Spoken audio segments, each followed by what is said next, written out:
Movie की शुरुआत में बिली मैडसन नाम का एक बिगड़ैल 27 साल का लड़का दिखाते हैं। उसकी हरकतें अभी भी बच्चों जैसी हैं। वो सिर्फ शराब पीता है और अपने दोस्तों के साथ पागलों वाले मजाक करता है और घंटों घंटों एडल्ट मैगजीन्स देखता रहता है। मिडिल स्कूल के बाद उसने कभी भी पढ़ाई नहीं की। उसके पिता ब्रेन उसकी हरकतों से बहुत ही परेशान है। ब्रेन अमेरिका के बहुत से बड़े बड़े रेस्टोरेंट्स का मालिक है। वो हमेशा से अपनी सारी संपत्ति अपने बेटे को देना चाहते थे, लेकिन बिली की बचकानी हरकतों की वजह से उन्हें अपने निर्णय के बारे में सोचना पड़ता है। अब एक दिन ब्रेन अपने व्यापारिक सहयोगियों को अपने घर रात के लिए खाने के लिए बुलाते हैं। रात की खाने के लिए कंपनी के वाइस प्रेसिडेंट इरिक और ऑपरेशन मैनेजर कार्ल को भी इनवाइट किया गया होता है। इरिक और कार्ल ब्रेन के बहुत ही करीब होते हैं और कंपनी के बारे में कई सारे डिसीजन वही लेते हैं। ब्रेन ने ये डिनर सभी को अपने रिटायरमेंट के बारे में बताने के लिए रखा होता है, लेकिन जब भी वो ये बात सबको बताने लगता है, बिली हर बार उन्हें बीच में रोक देता है। और इरी बिली को बिल्कुल भी पसंद नहीं करता, इसलिए वो हमेशा उससे बचकानी हरकत करवाता रहता है ताकि बिली को कभी कंपनी का मालिक न बनाया जाए। वो बिली को चिढ़ाने के लिए अजीब सा चेहरा बनाता है और बिली ये देखकर उस पर चिल्ला देता है।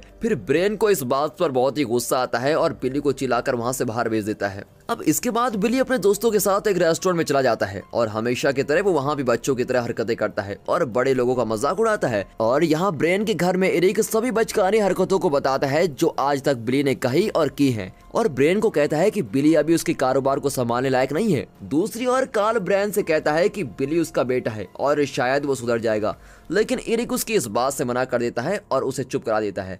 असलियत में वो कंपनी का मालिक बनना चाहता है और बिली उसका सबसे बड़ा कॉम्पिटिटर है, इसलिए वो अपनी पूरी ताकत लगा रहा है जिससे बिली को कंपनी का मालिक न बनाया जाए। अब बाद में रात को ब्रेन बिली को कोई बड़ी बात बताने के लिए अपने कमरे में बुलाता है। ब्रेन उसे बताता है कि उसने इरिक को सारा व्यापार सौंपने का फैसला किया है और वो इस कंपनी को संभालने के योग्य भी है। और ये सुनकर बिली हैरान हो जाता है क्योंकि उसके पिता ने उसे कभी कुछ देने के लिए मना नहीं किया, तो उन्होंने परिवार के व्यापार के बारे में ऐसा कैसे सोच लिया। बिली अपने पिता से कहता है कि इरिक बेरहम और लापरवाह है, लेकिन ब्रेन कहता है कि वो अपना फाइनल फैसला सुना चुका है। ब्रेन बताता है कि बिली जब स्कूल में था तो उसने स्कूल के टीचर को उसे पास होने जितने नंबर देने के लिए पैसे दिए थे। इतना ही नहीं, बिली ने जितनी भी क्लास पास की थी वो इसलिए की थी क्योंकि ब्रेन ने टीचर को रिश्वत दी थी, जिसमें सेकंड क्लास भी शामिल थी, जहां बिली ने कुछ भी नहीं लिखा था लेकिन फिर भी पास हो गया। अब क्योंकि बिली ने 10th क्लास भी पास नहीं की, इसलिए वो अपने पिता के खिलाफ भी नहीं जा सकता। बिली अपने पिता के साथ एक सौदे का प्रस्ताव रखता है। वो स्कूल की हर क्लास को 2 हफ्तों तक पढ़ने और उन सभी क्लास में पास होने का वादा करता है। यदि वो ऐसा करने में सफल हो जाता है तो ब्रेन को उसकी योग्यता पर भरोसा करना होगा और कंपनी उसके नाम कर देनी होगी, लेकिन अगर वो ऐसा नहीं कर पाया तो इरिक को कंपनी का मालिक बना दिया जाएगा। अब ब्रेन इस शर्त को मान लेता है और अपने बेटे को फर्स्ट क्लास में डालने के लिए कुछ कॉल करता है। फिर अगली सुबह घर की नौकरानी जोनिता बिली को लंच बॉक्स देती है और स्कूल की बस पकड़ने के लिए भेज देती है। वो बस का इंतजार कर रहा होता है, लेकिन बस बिना रुके ही वहां से चली जाती है और इस वजह से उसे अपने पिता के साथ स्कूल जाना पड़ता है। अब जैसे ही वो स्कूल पहुंचता है, उसे सबसे पहले 3rd क्लास की टीचर वेरोनिका मिलती है। वो बिली को देखकर ही पहचान लेती है कि ये एक बिगड़ैल अमीर बच्चा है और उसको नापसंद करती है। अब उसके बाद बिली अपनी क्लास में जाता है और अपने नए छोटे दोस्तों से मिलता है। वो उन सब के साथ बहुत ही जल्दी घुल मिल जाता है क्योंकि भले ही वो उम्र में उनसे बड़ा हो, लेकिन उसकी हरकतें अभी भी बच्चों जैसी हैं। वो कहानी सुनाता है, डॉज बॉल खेलता है, सोने के वक्त सोता है और सभी चीजें करता है जो फर्स्ट क्लास के बच्चे करते हैं। अब स्कूल के बाद एक बच्चे की माँ उसको लेने आती है और बिली के साथ फ्लर्ट करती है। वो और ज्यादा उत्सुक हो जाती है जब उसका बेटा उसको बताता है कि बिली उसकी क्लास में है। फिर अगले 2 हफ्ते बिली के लिए बहुत ही मजेदार रहते हैं। पूरी क्लास में सभी उसके दोस्त बन जाते हैं और उसकी एक टीचर मिस लिपी को बिली बहुत ही पसंद आता है। हालांकि वो कभी कभी गलती से गोंद खा लेता है, बच्चों से वीडियो गेम के बारे में लड़ता है और बच्चों का टॉयलेट इस्तेमाल करने में उसको परेशानी होती है। वो कुल मिलाकर बहुत ही खुश है। फिर ड्राइंग की परीक्षा में वो नीली बतख बनाता है और उसके बाद पास हो जाता है और अपने दोस्तों के लिए एक बड़ी पार्टी भी रखता है। पार्टी में महंगी चॉकलेट्स, रोलेक्स घड़ियों से भरा एक खिलौना होता है। उसके पिता, जिसको बिली पर बिल्कुल विश्वास नहीं होता, उसके पास होने पर वो भी हैरान रह जाते हैं। एक इरिक ही होता है जो बिली के पास होने पर खुश नहीं होता। वो बिली पर नजर रखने के लिए स्कूल के चौकीदार को पैसे देता है। अब 2nd क्लास उसने जितनी सोची थी उससे ज्यादा मुश्किल होती है, खासकर स्पेलिंग की परीक्षा की वजह से। बिली एक छोटी लड़की के खिलाफ स्पेलिंग की प्रतियोगिता में जाता है और वो काउच की सही स्पेलिंग बताने के बाद जीत जाता है और जीत के कारण वो 2nd क्लास पास करता है और अपने घर पर पहले से भी बड़ी पार्टी रखता है। वो अपने सभी दोस्तों को पार्टी में बुलाता है और उनके साथ पानी वाले झूलों पर खेलता है और इरिक भी उस पार्टी में होता है और बिली को असफल करने के लिए कोई बड़ी योजना बना रहा होता है। वेरोनिका उसकी 3rd क्लास की टीचर होती है। बिली उसको पसंद करता है पर वेरोनिका उसको पसंद नहीं करती। बिली सिर्फ उसको देखने के लिए स्कूल आया करता है। बिली उसकी क्लास में केवल उसका ध्यान अपनी ओर करने के लिए परेशानी पैदा करता है, जिससे उसको पता लग जाए कि वो उसको पसंद करता है। अब एक दिन वेरोनिका बिली को उसकी कॉपी में एक लड़की की असली तस्वीर बनाते हुए देख लेती है और फिर वो सबक सिखाने के लिए वो उसको कुछ शब्द बोर्ड पर कर्सिव हैंडराइटिंग में लिखने के लिए कहती है। वो पहले तो कुछ शब्द बहुत ही अच्छे से लिख लेता है, लेकिन जेड अक्षर को वो ठीक से नहीं लिख पाता और इस बात के लिए वेरोनिका पूरी क्लास के सामने उसका मजाक उड़ाती है और अपमान भी करती है। फिर बिली चिल्लाकर कहता है कि वो उन सबसे नफरत करता है और फिर घर भाग जाता है। अब अगली सुबह वो बीमार होने का नाटक करता है ताकि उसको दोबारा स्कूल न जाना पड़े, लेकिन उनकी नौकरानी जोनिता उससे कहती है कि अगर वो घर पर रहेगा तो उसको बहुत सारे काम करने पड़ेंगे और फिर बिली के पास कोई ऑप्शन नहीं होता, इसलिए वो स्कूल चला जाता है और वेरोनिका का सामना करने से बहुत ही डर रहा होता है। उसकी किस्मत अच्छी होती है कि वेरोनिका उस दिन बीमार होती है और उसकी जगह स्कूल के प्रिंसिपल मिस्टर एंडरसन क्लास लेने आते हैं। अब रेसेस के वक्त बिली को बहुत सारे कार्ड्स मिलते हैं क्योंकि उस दिन वैलेंटाइंस डे होता है। वो क्लास का सबसे कूल लड़का है और बहुत लड़कियां उसको पसंद भी करती हैं। अब स्कूल के बाद बिली और उसका थर्ड क्लास का दोस्त एरेनी उसके घर पर होते हैं। बिली को वेरोनिका की याद आ रही होती है। वो एरेनी से कहता है कि वो उसको फोन करे और पूछे कि क्या वो भी बिली को पसंद करती है। एरेनी उससे पूछने से पहले आम तरीके से बात करता है और पूछता है कि क्या वो अपनी क्लास में किसी को डेट करेगी। अब वेरोनिका बिली को बचकाना कहती है और कॉल काट देती है।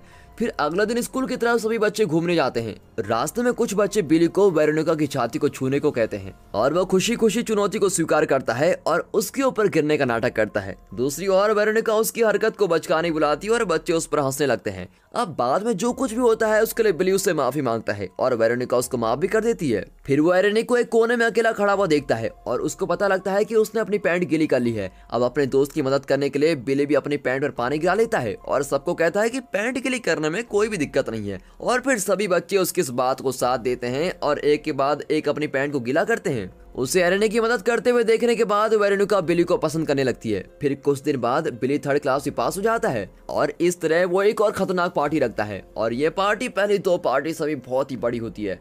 बच्चे एक विशाल पार्क के चारों ओर खेल रहे होते हैं जो उसकी हवेली के सामने होता है। वेरोनिका भी उस पार्टी में आती है और उसके पास होने की खुशी में वो उसको उपहार भी देती है और फिर बिली उसको वहाँ की हर चीज दिखाता है और उससे अलग अलग चीजों के बारे में बात कर रहा होता है। फिर वो एक टेंट के अंदर जाते हैं और दोनों के बीच किस होने वाली होती है कि तभी वहाँ काल आ जाता है। वो बिली को चेतावनी देता है कि एरिक उसके खिलाफ कुछ योजना बना रहा है और बिली उसे चेतावनी के लिए धन्यवाद भी करता है, लेकिन इस बारे में वो ज्यादा नहीं सोचता।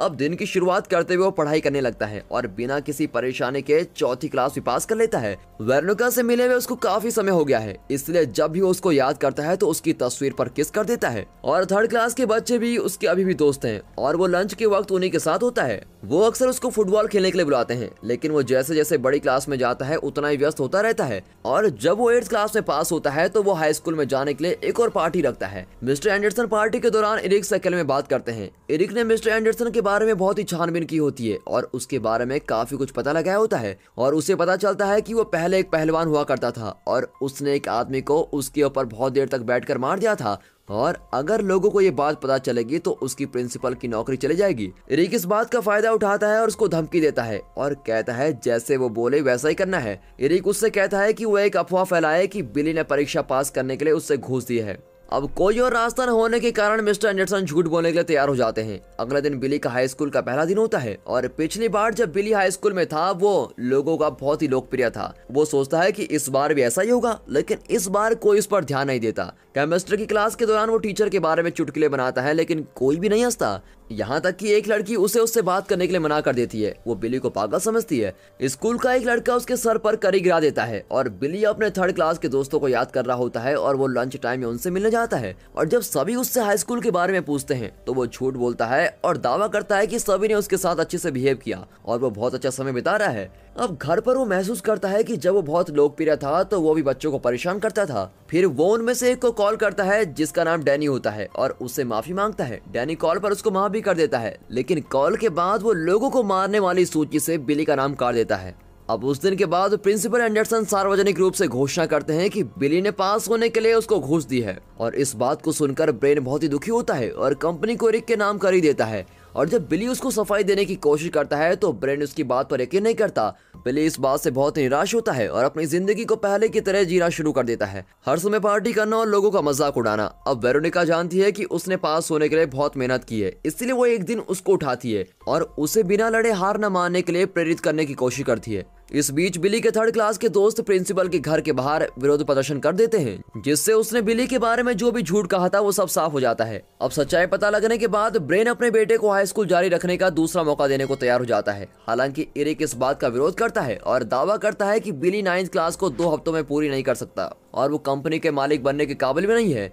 जब ब्रेन उसका साथ नहीं देता तो एरिक उस पर मुकदमा करने की धमकी देता है और फिर बिली उसे एक एजुकेशन डेकाथलॉन में चुनौती देता है, जिससे कि उनके विवाद खत्म हो सके और विजेता को व्यापार सौंप दिया जाएगा। फिर अगले शुक्रवार को वो प्रतियोगिता के लिए स्कूल में इकट्ठा हो जाते हैं। एरिक मैथ की प्रतियोगिता में जीत जाता है। पाई बनाने की प्रतियोगिता में बिली बहुत ही अच्छा करता है और इस तरह दोनों एक परीक्षा में जीत जाते हैं और दूसरे में हार जाते हैं। तभी स्कोर पर देख रहे होते हैं तो बिली एक अंक से जीत रहा होता है। फिर अगले दिन हर कोई अंतिम दौर के लिए इकट्ठा होता है, जहाँ विजेता का पता लगने वाला है। और फिर बिली से औद्योगिक क्रांति के बारे में एक सवाल पूछा जाता है और वो पूरी तरह से मूर्खतापूर्ण जवाब देता है। और फिर एरिक से व्यावसायिक नैतिकता के संबंध में एक सवाल पूछा जाता है। एरिक के पास इस प्रश्न का कोई जवाब नहीं होता और जब उसे लगता है कि वह हार रहा है, वो बिली को मारने के लिए एक बंदूक निकालता है और तभी उसके पीछे एंडरसन अपनी कुश्ती के कपड़ों में एरिक पर हमला कर देता है। एरिक फिर से बंदूक उठाता है और वेरोनिका को गोली मारने की कोशिश करता है, लेकिन इससे पहले कि वो ये कर पाता वहाँ डैनी आ जाता है और उसको गोली मार देता है। तभी दिखाते हैं कि बिली अपने पास होने के समारोह में होता है और बिली घोषणा करता है कि वो अपने पिता के व्यापार की जिम्मेदारी काल को देना चाहता है, जो उससे अधिक योग्य है। फिर बिली बताता है कि वो शिक्षक बनने के लिए कॉलेज जाएगा और एरिक को भी दिखाते हैं जो लंगड़ा होकर चल रहा होता है, जबकि बाकी सभी पार्टी के मजे ले रहे होते हैं। और दोस्तों यहाँ पर ये मूवी खत्म होती है।